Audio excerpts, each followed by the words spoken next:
Pozo de la Nieve, que radica, como creo que todas las personas que están aquí, en el Paseo del Rector Esperabé, era uno de los varios con que contó la ciudad de Salamanca al cabo del tiempo.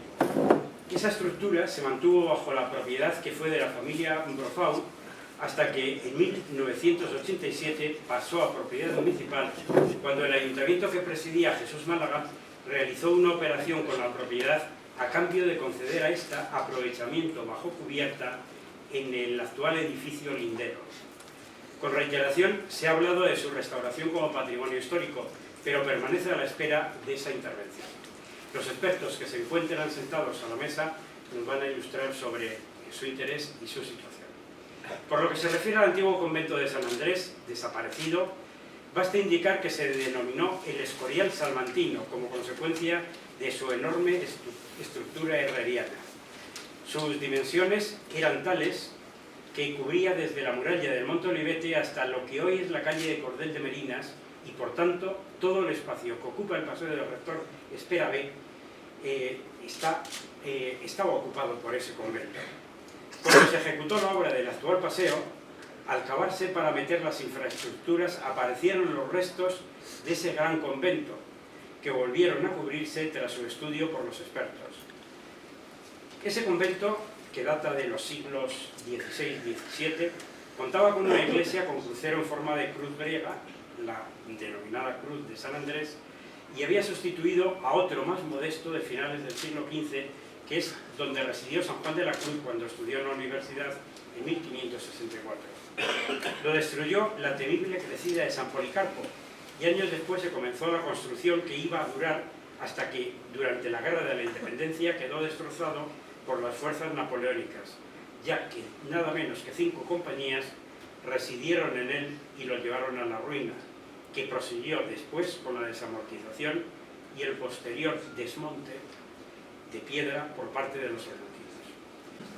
Los carmelitas calzados volvieron en 1948. En el verano de 1953 comenzó a construirse el actual edificio, adosado a lo único que permaneció, la iglesia del Carmen de Abajo, edificada por Lara Churriguera en 1756, y donde se alberga una valiosa imagen de la Virgen del Carmen de Antonio Carnicero. También una preciosa puerta barroca lateral, separada tan solo por 1 metro de distancia del muro del convento, lamentablemente.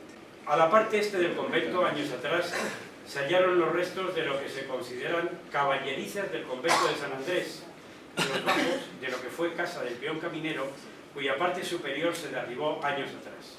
Casa lindera con el Pozo de la Nieve, y parece que algo más. Nos lo van a decir. A la mesa se sientan, a mi derecha, Rosa Lorenzo. En esta ciudad tenemos la suerte de tener un hermoso libro, Alfares en Salamanca, de 1999, del que es autora Rosa. Pero ese libro, grande, lustroso por su contenido, es solo una pieza de la muy poblada obra de esta mujer que, con paciencia y esfuerzo, ha investigado todas las parcelas de la etnografía salmantina. De ese campo parece que nada les ajena. En la universidad estudió filología inglesa e historia. Ha trabajado en el Centro de Cultura Tradicional de la Diputación y actualmente en el archivo de la misma institución. El pasado mes de diciembre se le otorgó el Premio Nacional de Cerámica de Investigación Histórica y Etnográfica. A continuación se encuentra Elvira Sánchez. Esta arqueóloga, a pesar de su juventud, conoce ya mucha entraña de Salamanca y algunos puntos de la provincia. Desde luego, ha trabajado tanto en el San Andrés como en el Pozo de la Nieve y en el espacio adjunto que ella nos dirá que representa. Quizá para los que somos ajenos a esos terrenos, su actuación más destacada reside en la intervención en la muralla protohistórica en la Rúa Mayor, pero también ha llevado sus conocimientos a la cerca vieja de la ciudad, en la propia zona que nos ocupa y en otros puntos de la ciudad. Y si no me equivoco, también trabajó en este mismo edificio que nos acoge. Carlos Macarro, arqueólogo del Ayuntamiento de Salamanca, tras haber cubierto otra etapa como arqueólogo territorial, es un concienzudo experto que ha dirigido un amplio número de actuaciones en Salamanca y también fuera en la provincia. Lo demuestra en buen número de publicaciones, la última que conozco sobre los orígenes de la ciudad en el Cerro de San Vicente, para la serie Minor del Centro de Estudios Salmantinos. pero ha trabajado también bastante en la provincia, como en la Calzada de la Plata, y el destacado papel que jugó en relación con el yacimiento rupestre paleolítico de Siega. Estas personas serán quienes nos van a dar a prestar sus conocimientos para conocer los temas que figuran como objeto de la sesión. Pero antes vamos a proyectar, como es costumbre, unas imágenes que hemos filmado estos días en relación con este punto al que nos referimos. Estamos, como se ve, en el paseo de Rector Esperabé, ya en la curva hacia Canalejas, en el edificio al que se le concedió aprovechamiento de cubierta para que este terreno, donde se encuentra el Pozo de la Nieve y atrás las almenas de la muralla, pasaran a propiedad municipal. Es esta parte donde se encuentra el pozo, hasta que luego allí se abre el límite con lo que fue casa de Peón de Caminero, la que queda debajo, donde parece que se encuentra esta mina a la que nos hemos referido. Al fondo está el actual convento de Carmelitas Calzados.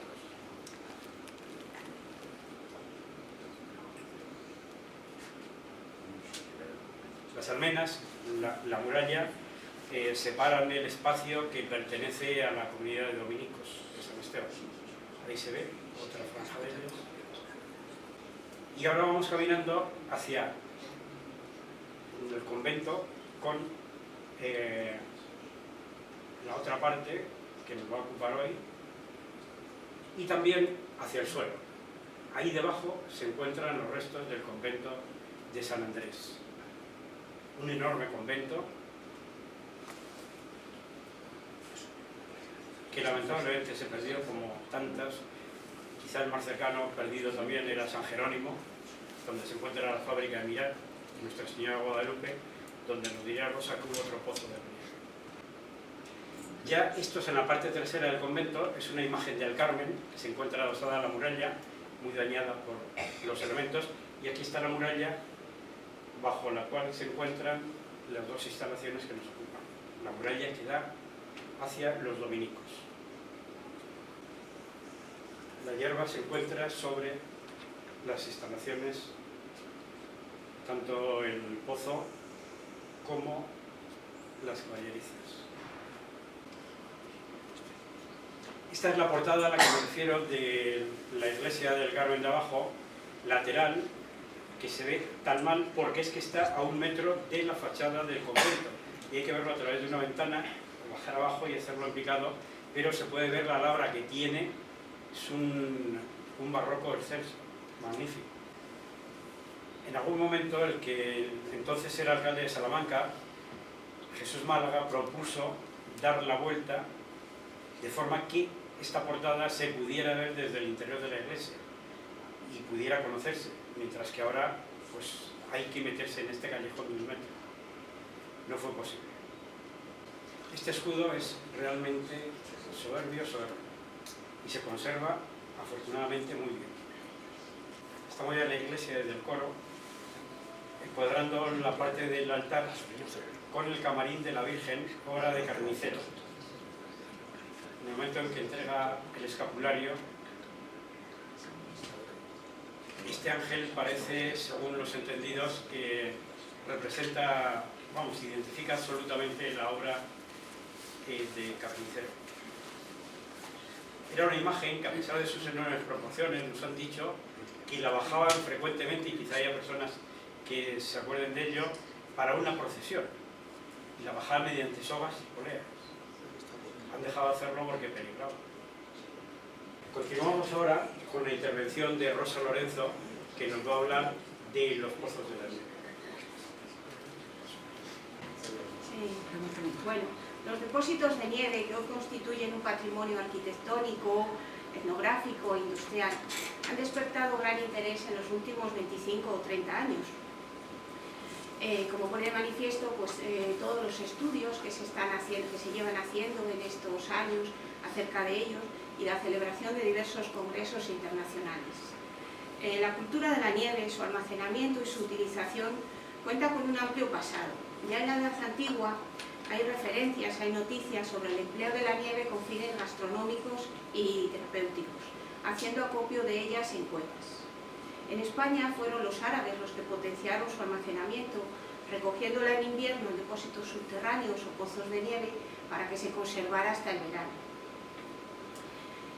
Pero no va a ser hasta los siglos XVI y XVIII, entre los siglos XVI al XVIII, va a ser cuando en las distintas ciudades españolas se advierta un gran interés por el abastecimiento de la nieve, lo que condujo a un aprovechamiento regulado por los municipios y a su comercialización hasta principios del siglo XX, que desaparecieron.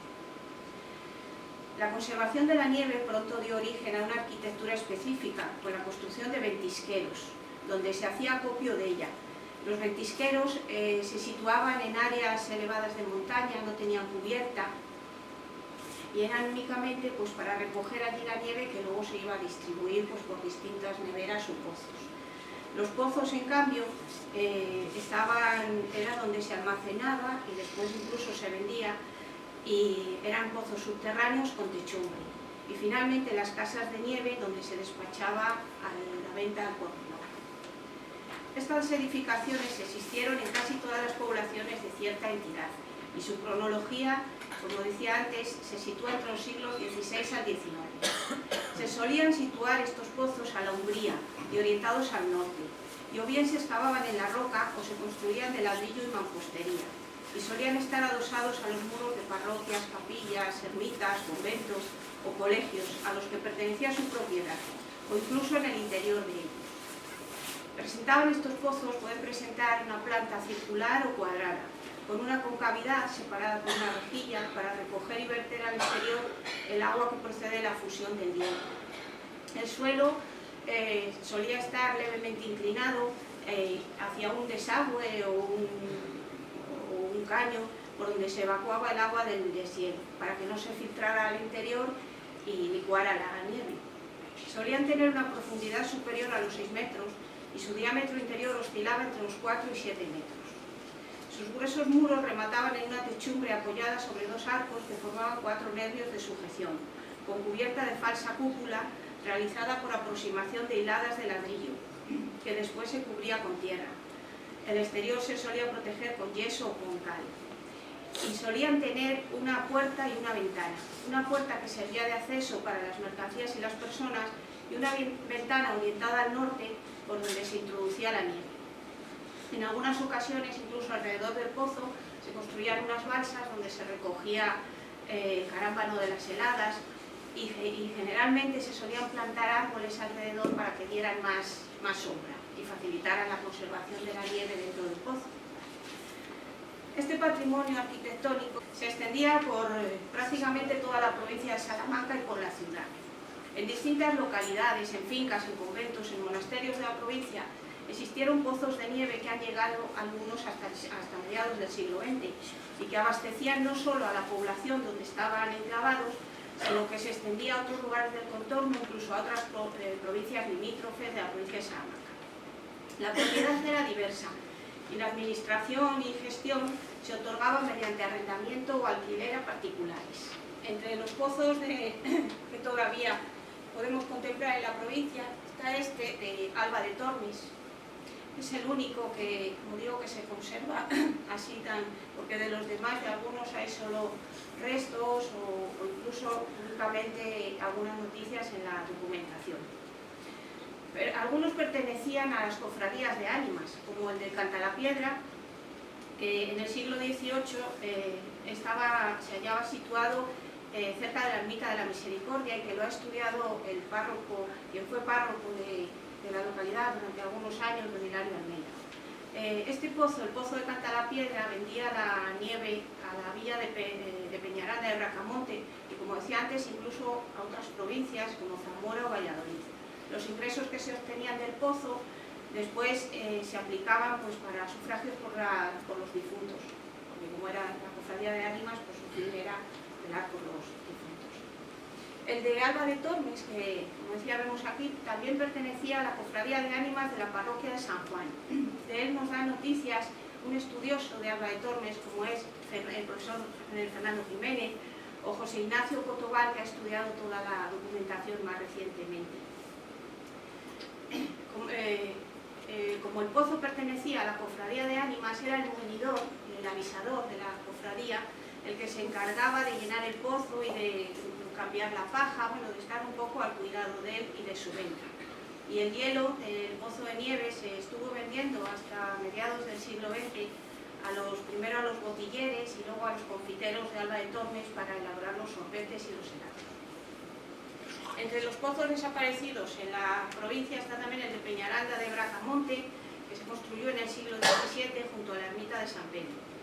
Y después, posteriormente, se trasladó el término de Bóveda, que pertenecía también al conde de Peñaranda. En Ledesma también hubo dos pozos que eran propiedad del Hospital General de la Villa y que arrendaba el ayuntamiento.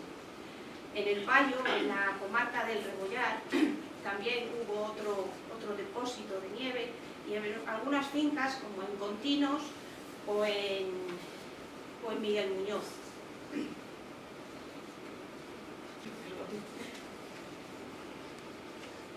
En la ciudad de Salamanca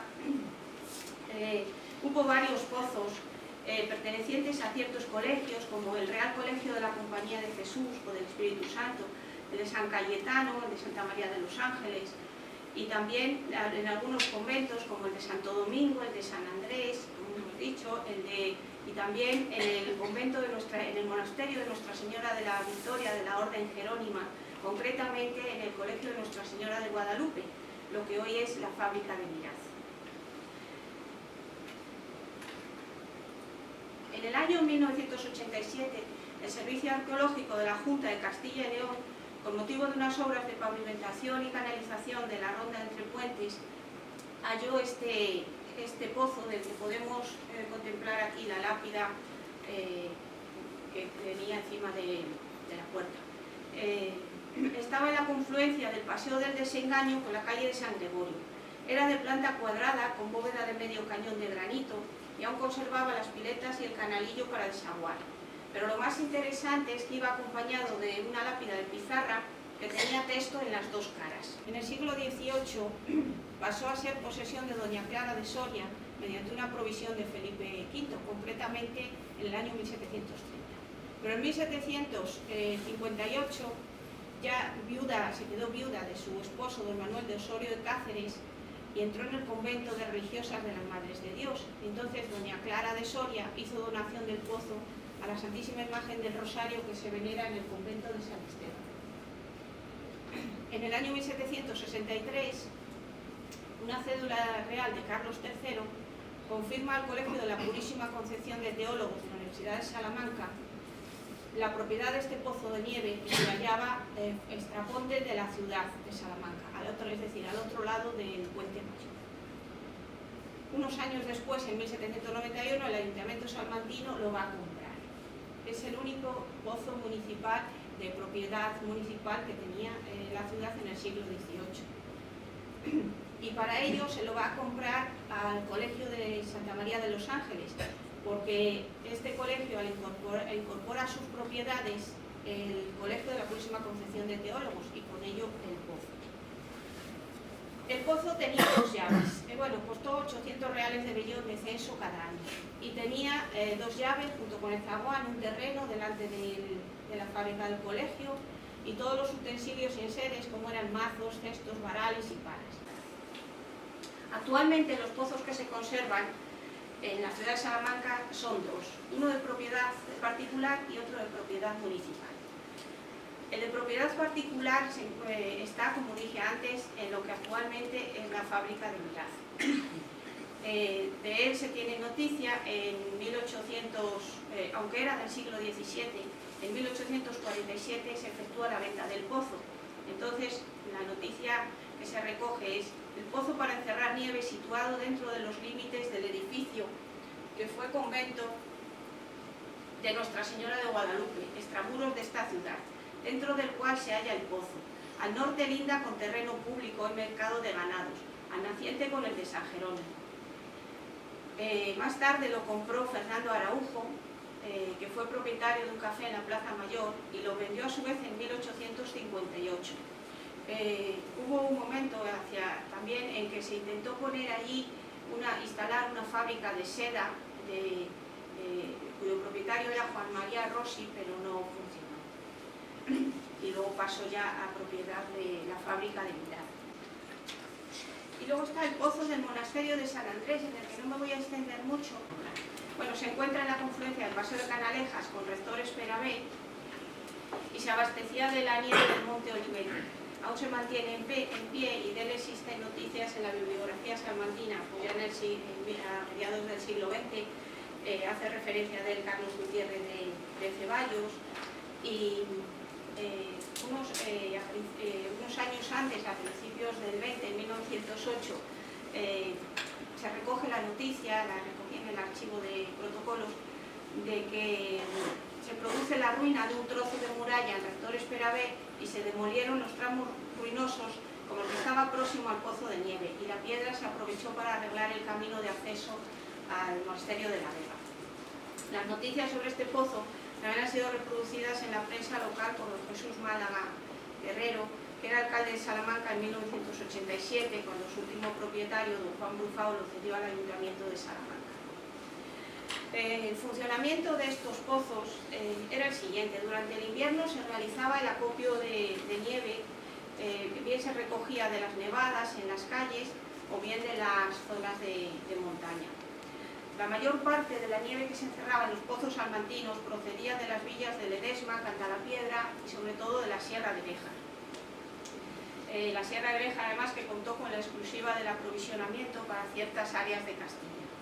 Los que se dedicaban a recoger la nieve se denominaban boleros, porque lo que hacían era hacer como especie de bolos con la nieve, con una estaca de roble, y a la espalda la solían transportar hasta por los senderos donde la recibían los arrieros de nieve con las acémilas, con los caballerías que protegían incluso pues, con pieles de oveja por el frío del hielo, y las transportaban en cántaros de barro recubiertos con helechos o paja o en serones de esparto.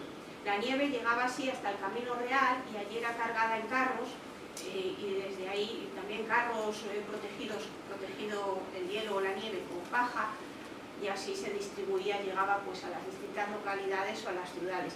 Se solía viajar, los arrieros viajaban de noche para evitar que se licuara la nieve.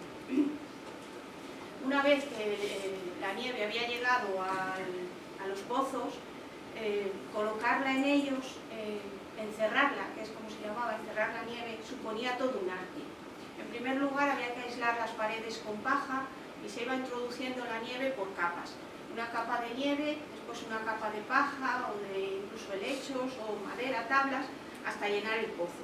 A medida que se iba introduciendo la nieve se iba prensando una especie de mazos, y así y se iba rociando incluso con agua para que se hiciera hielo, y así hasta llenar el pozo. Después se encerraba y desde allí se distribuía.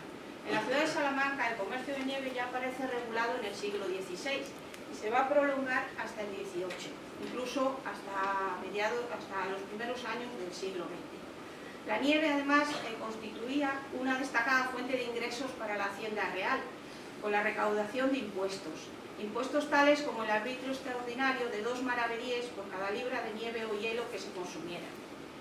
Anualmente, en la ciudad de Salamanca, desde el siglo XVI, salía a subasta el abasto de la nieve, y de ello hay muchísima documentación, como digo, pues en las arcas municipales y en otro tipo de documentación, en los protocolos notariales. Y era el propio concejo el que establecía el precio del producto. Se presentaban las posturas y la persona que finalmente se quedaba con el abasto de la nieve era el encargado de la venta. En el siglo XVI se vendía en la Casa de la Nieve, que pertenecía a la ciudad de Salamanca y estaba en la plaza de San Martín.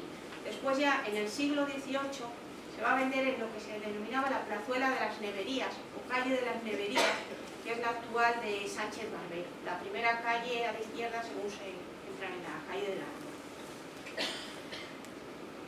El abasto de la nieve además se hallaba también grabado con el quinto de nieve que se tenía que satisfacer a Pablo Jarquias y sus herederos mediante un privilegio real que se había concedido a principios del siglo XVII. Y además, desde 1682, en la ciudad de Salamanca se añade otro impuesto, que es un maravedí en libra de hielo y nieve, mediante una facultad que había otorgado Carlos II. Y ese arbitrio, lo que se recaudaba, se destinaba al Hospital de la Santísima Trinidad. y se puso de moda consumir bebidas frías. Se generó un gran debate médico y además se editaron bastantes obras a partir del siglo XVI, solo citaré algunas, como es la de Francisco Franco, el Tratado de la Nieve y el uso que de ella se hace, de Luis de Toro, el discurso o consideraciones sobre la materia de enfriar la bebida, y de Fernando Isaac Cardoso, las utilidades del agua, de la nieve, del beber frío y caliente. Posteriormente, a finales del siglo XVIII, Diego de Torres Villarroel también va a alabar las virtudes de la nieve, porque según dice en sus textos, refresca las entrañas, enfría el orgullo de la cólera que se enfurece con el estío, y tiene la virtud de excitar el apetito y templa el temperamento colérico. Pero a pesar de ello, en el siglo XIX tan solo mantuvo vigentes algunos procesos curativos basados en el frío, como en el caso de los purgados o en las epidemias de cólera, y el mayor consumo de nieve se dirigió entonces hacia la conservación de alimentos.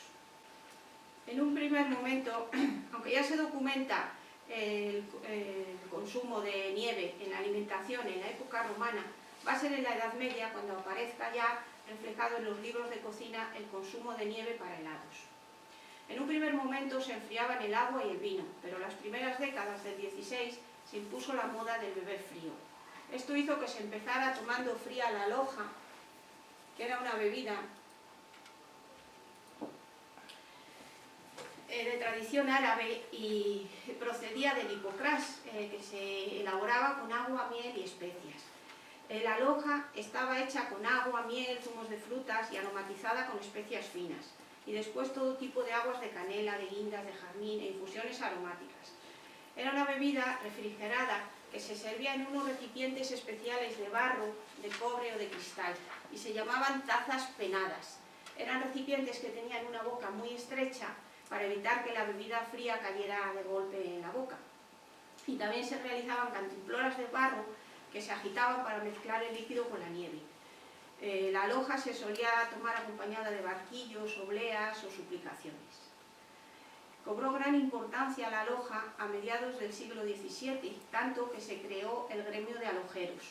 El gremio de alojeros, que luego, un siglo más tarde, derivó en el de botilleres. Las botillerías era donde se servían, además de estos refrescos, también vino y licores. La nieve sirvió también como ingrediente principal en la elaboración de leche helada y en la elaboración de helados en dos variedades. El sorbete era un helado que no se dejaba cuajar, y la garrapiña, aquí vemos una garrapiñera, que era un helado más solidificado, mucho más sólido. Los conventos y colegios salmantinos hicieron gran uso de la nieve, como puede apreciarse en sus libros de cuentas. En algunos de ellos se construía incluso un pasadizo desde el pozo de nieve a la bodega para transportar la nieve en el verano y evitar su deshielo en el trayecto. La demanda de nieve, que en un principio estuvo destinada a las clases privilegiadas y era considerada como un artículo de lujo, más tarde se popularizó, lo que conllevó un aumento de su consumo en las distintas poblaciones españolas. Hasta mediados del siglo XIX, el único hielo disponible en el mercado fue el obtenido a partir del frío natural, pero en el último cuarto del citado siglo, la cultura de la nieve y su conservación en pozos inicia un lento declive. Aparecen las máquinas productoras de hielo, ideadas por el ingeniero francés Tellier, y comienza a fabricarse el frío artificial gracias a las técnicas de congelación, evitando la dependencia del clima. Con ello se produjo la ruina y la posterior desaparición de este patrimonio cultural, que en la actualidad es objeto de estudio y protección como parte del patrimonio industrial, arquitectónico y etnográfico, además de su aprovechamiento como recurso turístico. Muchas gracias.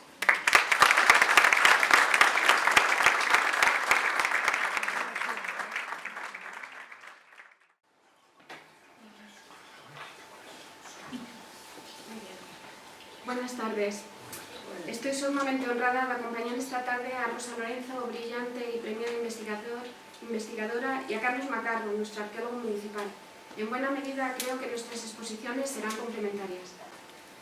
Esta tarde les voy a hablar de las intervenciones arqueológicas realizadas bajo mi dirección en los años 2005 y 2009, en la zona que presumiblemente ocupaba parte del complejo conventual de San Andrés, el talud de la muralla en el tramo conocido como los Siete Picones y el llamado Pozo de la Nieve o de las Nieves, o como también se le conoce.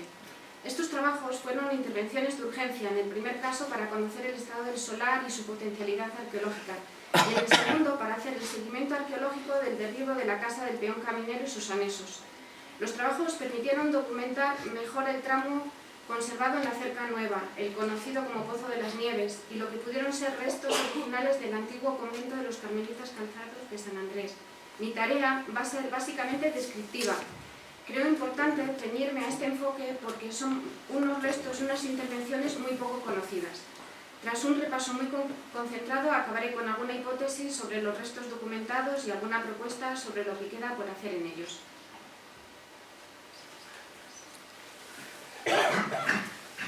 Bien, si nos situamos, como todos sabemos, el solar se encuentra en Resto Esperale, linda con el convento de los dominicos, con Monte Olivetti, por otro lado con el convento desaparecido de San Andrés y con edificaciones modernas.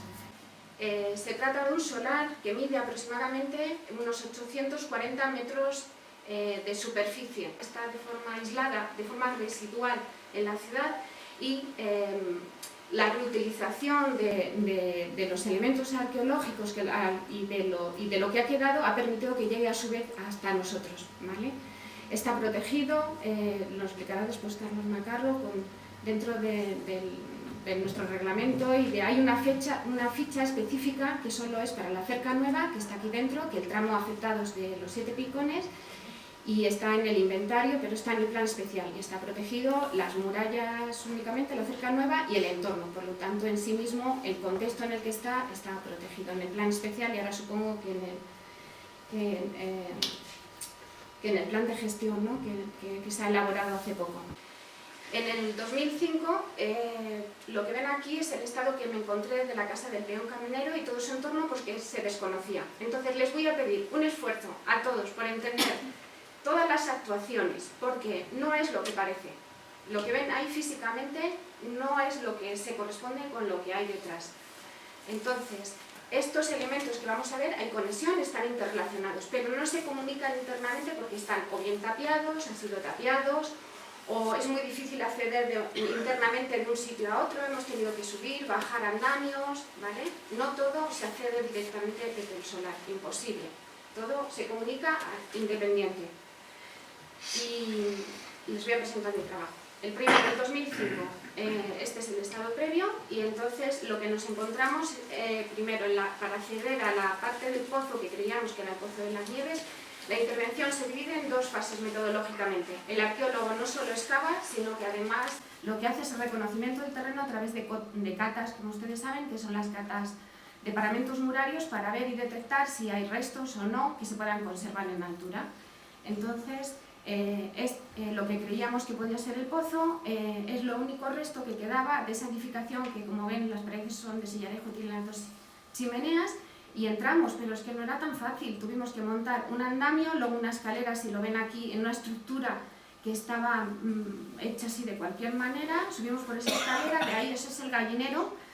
Del gallinero subíamos y entrábamos en una parte de la casa. Vamos a ver, que quedaba. Esta casa fueron los antiguos talleres que ha descrito Rosa, de Wolfraud, de los años 50 y 60, que se dedicaban, tal como nos han dicho algún informante que está por aquí, en los años 60 eran una fábrica de textiles. Después se utilizó como casa. Esa casa se vendió antes del ayuntamiento y se dividió en dos partes, de la que una forma parte del edificio que está a la derecha del Pozo de las Nieves, y es la nueva construcción, y el resto de lo que quedaba de esa vivienda es donde está la ubicación del Pozo de las Nieves. ¿Qué nos quedaba? Pues entrábamos por la cocina, y ahora se la voy a describir. Y en la parte de, si ven en la otra imagen, que se vea nuestro equipo, ahí asomado en los 7 picones, eran huertos en apariencia, pero en estado salvaje, que no podíamos, hasta que no fue también de jardines, la división de parques y jardines del ayuntamiento nos lo limpió, era imposible saber qué había ahí. Lo que quedaba en ese salón que les voy a describir ahora era un calendario que fecha que la última ocupación que hubo, por lo menos, es el calendario de 1988, y estábamos en el 2005, ¿vale? O sea que se ocupó eso por lo menos hasta esa fecha. Bien, cuando entramos nos encontramos esta imagen. Todo eran así, todas las habitaciones. La cocina tenía llena de azulejos, bueno, eso es una parte de la fase de limpieza que llamamos, de lectura de muros. Aquí había ya tabiques, tiramos los techos, picamos las paredes y había una claraboya porque lo que se conservaba era la cocina entera, la despensa, unas habitaciones, pero sobre todo el comedor. Y el comedor tenía esa claraboya, con una mesa camilla, la recuerdo perfectamente, una mesa camilla y en el centro de esa habitación. Cuando lo picamos, este fue el resultado. Cuando picamos y limpiamos todo, estaba ahí. Están viendo lo que es la cúpula, la que ha escrito Rosa un poco en el dibujo que lo tenemos en piel de Alba de Tormes, con unas dimensiones impresionantes. De cara al exterior, lo que vemos es una vivienda, porque ha sido reutilizada y entonces ha enmascarado todo lo que es la cúpula. Esta es una imagen hecha por un focus, por una cámara, y entonces ha permitido hacer pues esto, que aprecien la dimensión, que es lo que vemos cuando estamos allí in situ. Vamos a ver, la parte de atrás, la que tiene esta tierra aquí amontonada, es porque hicimos un sondeo que le voy a enseñar más adelante en imágenes, y entonces la excavación la poníamos al lado porque no teníamos por dónde salir con todo eso, no podíamos, ¿cómo lo saca? Entonces se quedó ahí. Pero se lo explico porque donde se apoya es el paramento murario que está en superficie, en la parte de arriba, los 7 picones. O sea que está adosado directamente, o sea, no adosado, es que está excavado en el terreno, que ahora lo enseñaré. La otra imagen es de cara a la fachada y entonces se puede ver cómo era de unas dimensiones enormes. Si alguien me pregunta por esta estructura de hierro que hemos dejado ahí, lo hemos hecho intencionadamente, porque tenemos dos hipótesis. Una, que posiblemente era la que sujetaba todos los tabiques de la casa para que no se movieran porque tiene mucha altura. Estamos hablando de que entre el suelo y la parte de arriba del lucernario, que posiblemente la ampliaron para que le entrara el sol y la luz a ese salón, que se ampliara, que no fuera el hueco por donde echaban la nieve o el respiradero, pues que este suelo tiene una altura de 4 metros de altura en total, más o menos 4,29 o algo así. Y podía ser también este hierro para la fábrica de textiles, antes de textiles y luego reutilizada para agarrar pues los tabiques y así, y no queríamos hacer daño a la estructura, entonces ha permanecido, ¿vale? Es un testigo, llamamos. Estos son los detalles. Está hecho en pizarra, la estructura del pozo está hecho en pizarra con argamasa de cal y tiene remates de ladrillo macizo, ¿vale? En algunos puntos, pero estos son los detalles. En este vano que hemos abierto, el pequeño, por ahí pensamos, en aquel momento lo pensamos, que podía ser que cargaran y descargaran también por ese lado. Y el otro tan grande, que esto era un pozo de unas dimensiones y de un movimiento de nieve, pero todos son hipótesis, ¿vale? Lo hemos dejado un poco ahí. ¿Qué hicimos? Bien, teníamos la cúpula, estábamos encima de la cúpula del Pozo de las Nieves. Entonces hicimos una cata de 2×2 en una parte de esa superficie, porque tenía el suelo de la casa era de cemento y al excavar salió vamos a ver, a partir de ahora, aunque haya entendidos, este palito cuando está suelto es 1 metro, ¿vale? Lo equivalente a un jalón es 1 metro. Entonces, la excavación primera del metro nos dio hollín, rellenos, escombro típico de la fábrica, seguro que tiene que ver con la fábrica, mucho hollín, muy negro, muy hollín. Pero luego bajamos, por eso he puesto una foto con uno de los operarios, bajamos 3 metros y por supuesto no hemos encontrado el fondo. Bien, está excavado en la roca y la roca ha sido excavada a mano. O sea, este macizo que ven en uno de los laterales es totalmente la roca, pero está perfectamente trabajada. El resto de 1 metro hacia abajo, que hemos excavado 3 en ese momento, es tierra colmatada que además le salen raíces. Hemos hecho hicimos unos dibujos, unos croquis para explicarlo. En planta, el ángulo azul, que sería el quesito, sería la parte que hemos excavado. Solo esa parte, y no hemos llegado ni mucho menos. Una vez que hicimos esa excavación interior, la siguiente propuesta eran por lo menos 5 sondeos en los jardines. Vamos a ver si esto es en el interior. Entonces, los cinco sondeos. Bien, 2 se acercaron a la muralla de la cerca para ver dónde teníamos la muralla, dónde era la fábrica, que es muy habitual en nosotros, encontrar un poco la cimentación, dónde descansa, y se corresponden pues 2 de las fotografías. vimos que la cerca nueva descansa, y hemos sabido después en otras excavaciones que es así. La cerca nueva es una cerca irregular, se adapta perfectamente a la topografía se hizo pensando en la topografía de Salmantina. Entonces, en algunos casos, somera o con gran volumen, descansa sobre una especie de lechado de cal, como este de aquí abajo, que es una capa así, de unos 45 centímetros. En otra de las catas, lo que daba el huerto es que había unas estructuras que se cruzaban. Bueno, es suficiente, era un tanteo. Y en aquella del fondo, que parece que es el pozo que les explico, el aljibe, pero que no lo es, no llegábamos a encontrar el firme pegado a la casa por dentro, en los jardines de la casa del peón caminero, y nos encontrábamos una pared muy bien hecha, aunque fuera en sillarejo, no se movía, pero tampoco encontramos el firme a más de 3 metros. Ya es peligroso, en nuestro mundo se tiene que entibar, entonces era suficiente saber eso y salir. Eso, situado, que es ¿dónde estamos? Pues estamos en el Pozo de las Nieves, con el quesito que hemos hecho un sondeo, ya sabemos dónde estamos. Detrás ese grosor es la cerca nueva en su estado original, por eso tiene ese grosor, esa potencia. Y luego, las otras 5 catas son las que continúan y que, como les digo, han sido estratégicamente un poco situadas, porque la que tiene un cuadradito con una V o una marca dentro, ese es el aljibe. El aljibe, que nos daba un poco de miedo situar cualquier cata cerca porque lo desconocíamos. El resto son las estancias que les voy a enseñar y que no vemos desde fuera y que están enmascaradas, ¿vale? En planta sí se ven, desde aéreas también, o en altura, pero no así. Bueno, cuando estamos haciendo todas estas intervenciones, al lado de este solar, el edificio nuevo, abajo hay una imprenta, una empresa de diseño gráfico y tintes. Y entonces nos enseñaron, me dijeron que si quería ver que ellos usaban una bodega y que si quería verla, claro, encantada la vida. Y entonces fui a verla y me encontré con que esto está en ese solar, que no hubiera podido entrar de ninguna otra manera, que siempre hay que entrar por su tienda, llegar al patio de la comunidad de vecinos, que se la había enseñado en otra imagen, y ellos lo estaban usando y gracias a ese uso se conservaba, porque la tenían súper limpia, original, aunque la tenían para sus cacharros. ¿Y qué es? Una estancia que tiene un arco que está tapiado en 2 fases. Una que se ve que está tapiado en una fase ahora relativamente reciente de esa historia, y lo detrás hay escombros, o sea, se ve que se ha ocultado, y tiene la dirección del Pozo de las Nieves, ¿vale? Si giramos hacia la izquierda, vemos que utilizan esas estanterías, ¿verdad? Pues detrás de estas estanterías hay un hueco que está tapiado y que conecta, y por la dirección y por donde estaba el aljibe están conectados. Esto sería un poco el croquis, pero no le hace justicia porque no van en esa dirección los arcos del pero bueno, sería esa medida y continuaría. Esta es la planta de la casa del peón caminero, que hicimos también en planta y alzado, de lo que queda del león.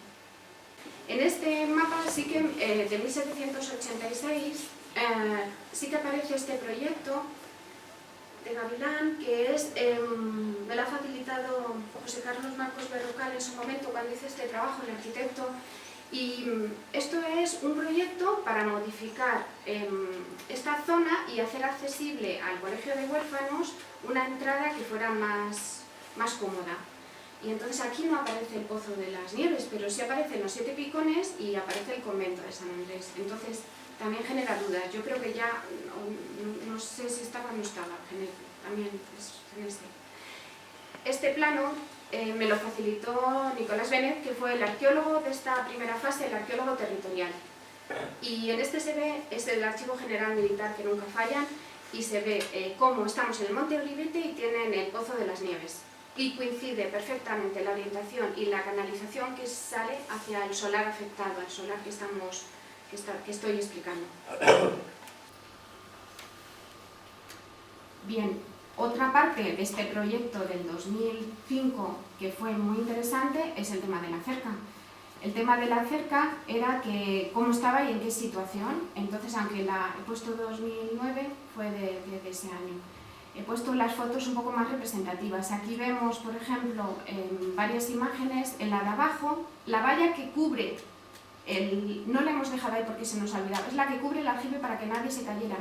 La pusimos y así nadie se acercaba a esa zona.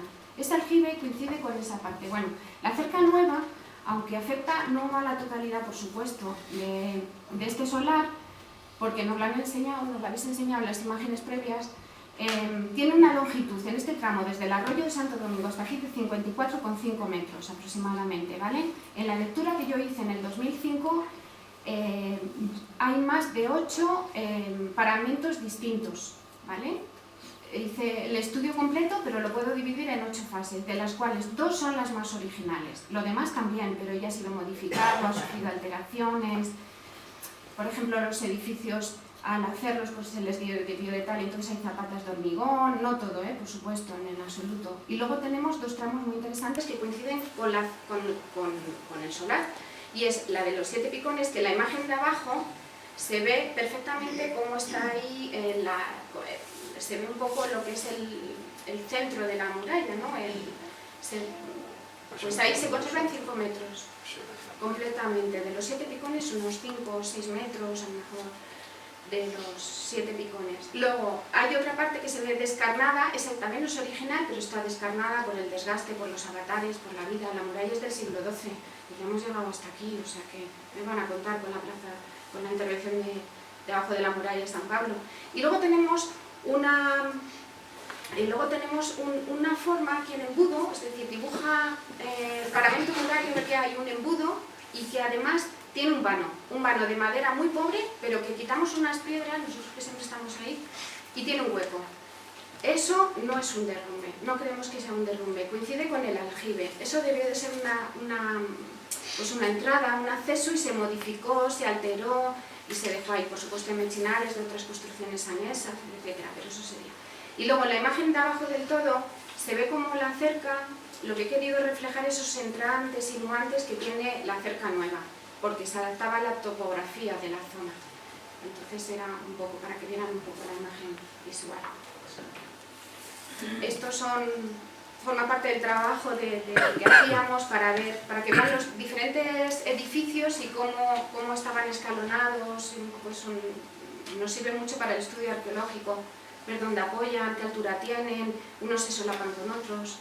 Bien, dentro de este trabajo de la muralla y de los picones era fundamental saber en qué estado estaba. ¿Por qué? Para estudiar las patologías, lo que hay que restaurar, lo que no, lo que necesita, cuál es lo más original. Entonces, en ese momento, dentro de nuestra empresa y dentro del proyecto que se nos había contratado, sugerimos, y lo aceptaron así, un estudio de fotogrametría, que consiste en un estudio topográfico muy avanzado. Lo hizo la Universidad de Valladolid, que entonces era lo más puntero, me pasan unos años, pero eran los más punteros porque se habían dedicado a la Catedral de Vitoria, que para nosotros es muy emblemática en ese sentido de trabajos topográficos, y también para las murallas de Ávila. Entonces les encargamos este trabajo, y consiste en que a través de los rayos láser de la topografía consiguen saber las deficiencias de la muralla o cómo está el estado. Bien, para que se hagan una idea, hicieron ese estudio 2 veces, 2 pasadas, que lleva sus horas y su tiempo y sus días.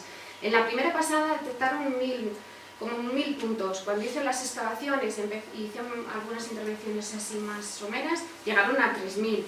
Esta información es la que se va a manejar perfectamente en el futuro. El resultado de todos esos puntos rojos que les he enseñado intencionadamente es que lo que tenemos de la muralla es esto, que es una modelización en 3D, es decir, un modelo para que vean lo que es la muralla, y aquí sí que se puede, a partir de eso ya se puede estudiar. Le faltaría el Pozo de las Nieves, que lo enmascara, porque ahí en el pozo sigue bajando la muralla, pero bueno, yo creo que es un resultado muy bueno. Yo me sorprendí muchísimo. En el 2009 gana todo el entorno, ¿no? Y entonces en este año me gustaría que se fijaran en la fachada, porque sigue sin decir lo que hay detrás. Y porque además la fachada empezó a presentar deterioro, pero nos sirvió muchísimo para mirar los paramentos murarios que empezaban a descubrirse. La actuación era solamente para 2 cosas, eran el número 71 de Recto Espera B y del número 81 al 85. Y eso comprendía el taller que tenemos ahí al fondo y actuaciones en la casa del peón caminero. Bien, pues entonces empezamos las actuaciones. Hicimos catas en las estancias que se nos pedía y claro, desmantelamos, porque si no había nada relacionado, si iban a meter había que desmantelar. Entonces, en la parte de arriba, la fachada con el equipo técnico, valoramos si se podía quitar. Pero la que está a la espalda, la imagen de abajo con los carretillos ahí, no, porque servía un poco de paramento, incluso el huerto sirve para parar, y porque al mismo tiempo era un poco la fábrica que sí que era del convento. Lo que hicimos es rebajar todo lo que pudimos, lo demás. En la imagen de arriba es la puerta del taller, pero al lado es el patio, es hasta donde llegaban los restos arqueológicos que veo en el muro, pero luego está tapiado porque ese es el patio de los vecinos. Eso tan pequeñito, ya empezaba ahí el patio de los vecinos. Y luego abajo es donde se metían los ocupas, que está la chiquera, el garaje, el gallinero, todo eso lo desmantelamos. Desmantelar esta parte supuso dejar a la vista ya el Pozo de las Nieves en piedra. Estas son las estancias donde hubo incendios y es por lo que entramos, ¿no?, a limpiarlo. Aquí es donde les decía que había jeringuillas, pero bueno, es la cocina, había un cuarto de baño que habían quemado, había las cochiqueras aquí abajo, todo eso estaba a los pies del Pozo de las Nieves. O sea, ¿por qué les cuento esto? Porque es que nuestro mundo es así. Bien, seguimos las actuaciones, todo lo que le cuento siempre se hace simultáneo, montar los equipos y divides al equipo en todas las zonas. Entonces eso me permitía movilidad. Y, por ejemplo, en la bodega, pues la bodega la he conocido amueblada, se fueron y dejaron los sillones, la mesa camilla, todo igual que arriba. Y tenían los tabiques con tramas de madera, porque eran de adobe y de ladrillo, entonces estaban ya muy perdidos y fue relativamente fácil hacer una limpieza. En las fotos que ven arriba, ese es el patio de los vecinos. Fíjense qué distancia, que casi, no sé si es metro 20 o algo así, o metro 40, de distancia a los balcones y a las ventanas. Y se la he puesto por dos razones, porque en el 2005 hicimos una limpieza. En el 2009 vuelve a aparecer la vegetación. Y he visto las fotos, los reportajes, y vuelve a salir. Es que aquello está tan bien. Bueno, y entonces es que es una tierra tan así que crece, claro, eso, sí, bueno.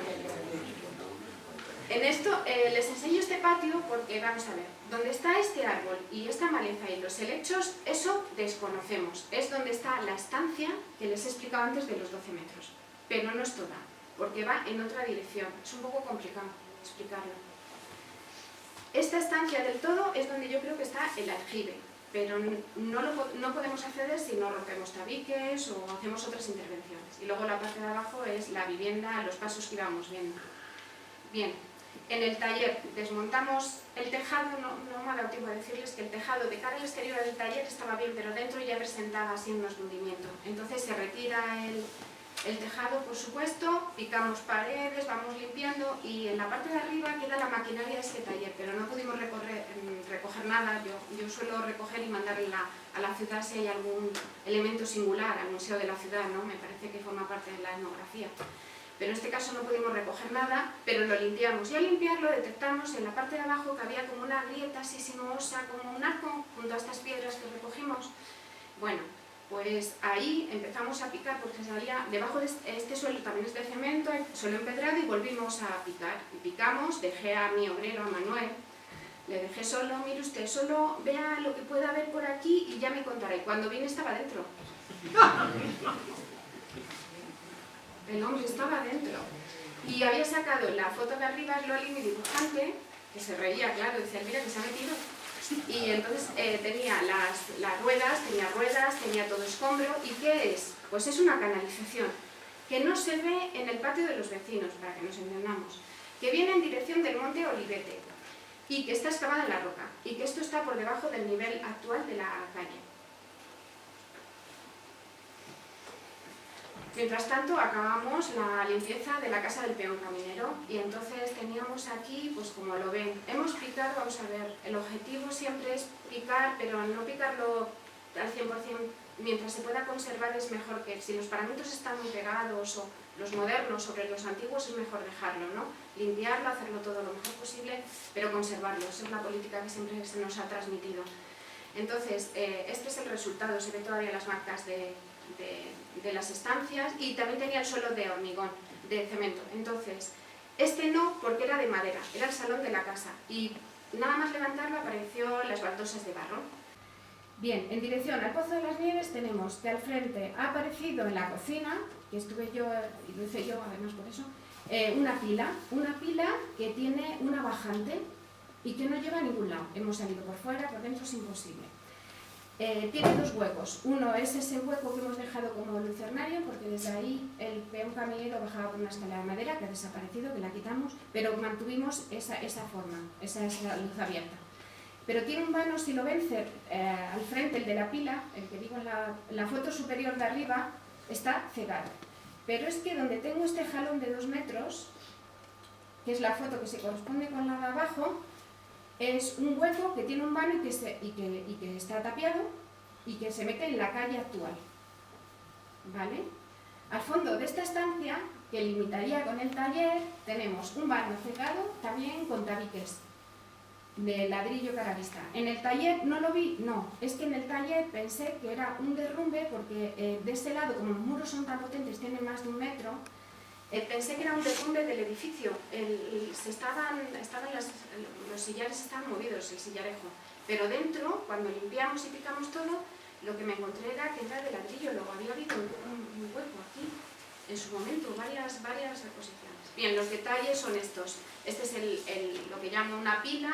Tiene una bajante, la bajante está así, es imposible limpiarla más, viene desde arriba, está perfectamente. Yo creo que caía agua de ahí para, pues no sé, tampoco. Una de las hipótesis es si eran las caballerizas, ¿qué es esto? Luego tiene el suelo, es un detalle, hay otros suelos, varios tipos de suelos, reparaciones, y luego hice una cata porque limpiamos y detecté que había cámaras aislante y resulta que cuando hicimos una cata pues había escombro y el suelo natural está ya a 60 centímetros, o sea, todavía más abajo, pero ya en este punto eran suficientes actuaciones. Y al fin, bueno, ya voy terminando. La última fase es la de los jardines, ¿vale? Yo ya no me podía quedar así, ya conocía lo que había y aquí me hablaban un poco las paredes, como decimos los arqueólogos. Y en esta limpieza yo veía que los muros, y entonces me decían los informantes, los vecinos, los dueños del taller, que habían conocido cochiqueras y que habían conocido que eran huertos y tal, y tienen mucha razón, posiblemente en el uso, pero los muros están diciendo otra cosa. Entonces hay un abarcalamiento de este solar, en la parte de abajo se ve bastante bien, hay un abarcalamiento, como si hubieran utilizado en altura, eso sí, vamos, en el sitio y el lugar, y sobre todo es que hay una puerta. En la excavación puntual que decidí hacer al final, que no era el cometido, pero que lo hice, aparece una puerta. Es decir, la entrada a algún sitio y hay un derrumbe, un abandono. Entonces yo creo que estamos hablando de que ya aquí había una altura. Para terminar las conclusiones, les he expuesto un resumen de unas intervenciones arqueológicas de urgencia con un alcance muy limitado. Aún así, gracias a ellas sabemos que estamos ante los restos de parte del conjunto conventual de San Andrés, pero no podemos dejar de lado su localización al pie de lo mejor conservado de la Cerca Nueva. Se trata, por tanto, de un conjunto monumental de enorme interés histórico en el que se resume la ocupación de la ciudad entre los siglos XII y XX. Un espacio en el que se aúna la parte defensiva y jurisdiccional de la muralla medieval, la parte del ámbito institucional de los conventos de la Edad de Oro salmantina y el destino de este espacio a usos industriales y de habitación hasta fechas recientes. También nos habla de la degradación urbana que ha sufrido nuestra ciudad en el siglo XX, que todos esperamos que quede ya superada. Al principio les hablaba de una hipótesis de trabajo que es muy provisional. Se trata de la relación que parece tener este espacio con un complejo conventual de los dominicos. No puede ser casual que la ubicación del Pozo de la Nieve de San Esteban y el que se conserva aquí esté tan próxima. Y es muy posible que exista algún tipo de relación estructural, oculta, quizá de naturaleza hidráulica. Entre ambos complejos quizá albañales, aljibes. Y termino. Desde un punto de vista estrictamente arqueológico queda mucho trabajo por realizar. Alguno es técnicamente asumible, como la rehabilitación integral del Pozo de las Nieves o el estudio y rehabilitación de este tramo de la Cerca Nueva. Más difícil técnicamente puede ser la excavación de los restos soterrados de lo que queda de San Andrés, pero no por ello tiene que ser un objetivo irrenunciable. Muchas gracias.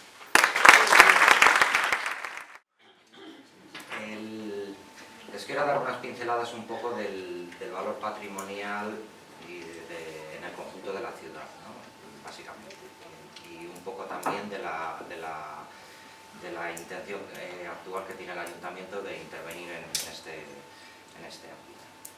Bien, un poco, hablando del carácter jurídico, nos encontramos en un ámbito urbano que, bueno, por un lado está dentro del conjunto histórico, que incorpora un elemento defensivo que, bueno, pues como es la muralla, la cerca nueva, y que bueno, pues que un poco por el decreto, aplicando el decreto de 22 de abril del 49 y con la carta esta de Baños de la Encina, pues es su consideración como BIC, pues hoy todo el mundo lo apoya, ¿no? No solo a los castillos, sino también a los recintos murados. Qué duda cabe, forma parte del patrimonio arqueológico salmantino, en cuanto que en todo este espacio pues están los restos del antiguo convento de San Andrés y, por supuesto, pues como incluye el patrimonio etnográfico, al formar parte al incorporar el Pozo de la Nieve. Nos encontramos en un espacio bastante inaccesible, pero que tiene unas visuales bastante inusuales de la ciudad. Entonces, quien no haya entrado nunca se puede hacer una idea la relación de la cerca vieja con la catedral como elemento de referencia. Por lo tanto, creo que es portador de unos valores bastante atractivos. El Pozo de la Nieve, por su parte, que bueno, pues conforme a los artículos 1, 62 y 63 de la Ley de Patrimonio, pues tiene encaje perfectamente en lo que hoy entendemos como patrimonio etnográfico. Patrimonio arqueológico, repito, en cuanto a los restos soterrados. También quiero un poco con las imágenes, aunque ya nos las avanza Elvira, que vean un poco la situación real actual y el estado en que se encuentra todo esto. Vuelvo a repetir un poco la protección urbanística que actualmente posee. Bien, nos encontramos con que el edificio como tal está incorporado en el catálogo de edificios de interés con una protección ambiental C, para el que se prescriben solo obras de restauración estructural y de mantenimiento de fachada. Por otro lado, en el catálogo de elementos de fortificación también está incorporada, ¿no?, la cerca nueva, a la que ostenta una protección integral con obras de consolidación, conservación y restauración, ¿no?, que son las obras permitidas. Y luego la protección arqueológica está dentro de las áreas de cautela, en cuanto a que está dentro de los trazados probables de las murallas y sus puertas, y es un espacio de ocupación probable de edificios desaparecidos. En relación con la protección arqueológica, sí me interesa que vean dentro de las áreas de cautela arqueológica, los redactores del Plan General vigente se preocuparon muy mucho de incorporar, pues un poco, de intentar encajar el ámbito bastante aproximado de la superficie que ocupaba el convento de San Andrés sobre el parcelario actual. Como pueden ver, pues, nos encontramos con todo el recinto este del Pozo de la Nieve, pero también la carretera, y pasa a la parte de enfrente del Corral de Merinas. Bien, esto es una recreación para un dibujo que hizo Joaquín de Vargas sobre el de Cabracán, y bueno, pues un poco representando lo que pudo haber sido el convento de San Andrés de Carmelitas Calzadas. Como verán, un edificio de unas dimensiones magníficas y bueno, con un aire que efectivamente recuerda aire escurialense, ¿no? En cuanto a las obras de protección que se pretenden, bueno, me gustaría indicarles, bueno, han visto el estado por un lado y luego la complejidad espacial que tenemos. Tenemos distintos niveles de terreno, con un conjunto de estructuras, muchas soterradas y bueno, también un estado que podríamos, a primera vista, cuando entras, de entrada, peligroso porque de entrada, como ha comentado Elvira, bueno, ahí la maleza se cría muy bien y no ves nada.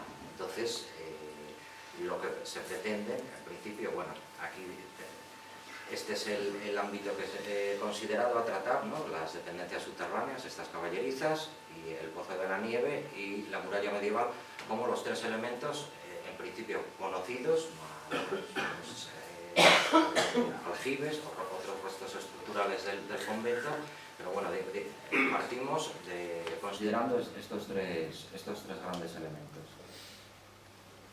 Bien, las obras, un poco en función del presupuesto asignado, lo que pretenden en principio, pues bueno, es hacer consolidaciones y apeos, limpieza de muros y paramentos, impermeabilización de cubiertas, limpieza y desescombro, y luego bueno, empezar a hacer análisis de todos los elementos portantes, estructuras y acabados, para poder hacer un estudio y valoración de todas las necesidades que se requerirían, tanto en una intervención posterior como en temas de accesibilidad y puesta en valor.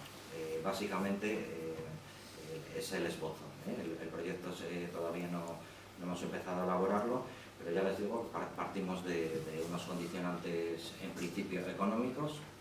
Ojalá que se aproveche bien el dinero, sobre todo en materia de conservación, que en principio es lo que más nos preocupa. Porque, bueno, pues tras el derribo de las casas, que bueno, se hizo con motivo para eliminar una serie de problemas, pero los restos subterráneos se han enfrentado ahora a un nuevo tipo de problemas. Han quedado pues, un poco desprotegidos de los elementos que descubrían y protegían, y bueno, pues nos enfrentamos a temas de humedades sobre todo, y bueno, pues que se van a intentar subsanar, atajar en principio, ¿no? En las actuaciones inmediatas. Y en principio es lo que les puedo decir, ¿no? Los resultados pues los veremos. Tenemos que hacer un estudio un poco más en profundidad para ver qué es lo que podemos hacer inicialmente, y luego bueno, pues hacer propuestas de futuro para proseguir, porque bueno, yo creo que por lo que se ha visto aquí pues hay una confluencia de elementos patrimoniales de gran interés para la ciudad, y bueno, sobre todo pues podemos hablar de la singularidad del Pozo de la Nieve como un elemento único y bastante original, ¿no? Dentro de lo que es el patrimonio cultural y de la oferta que puede hacer una ciudad como Salamanca. Que duda cabe también la Cerca Nueva, que pues, desgraciadamente bastante desaparecida, y bueno, tenemos posiblemente sea el tramo mejor conservado, y sobre todo en este punto donde se conserva toda la totalidad de su fábrica con el almenado, en fin, yo creo que, y luego bueno, que duda cabe que los restos que haya soterrado de San Andrés, pues en fin, serán objeto de tratamiento y atención para ver un poco.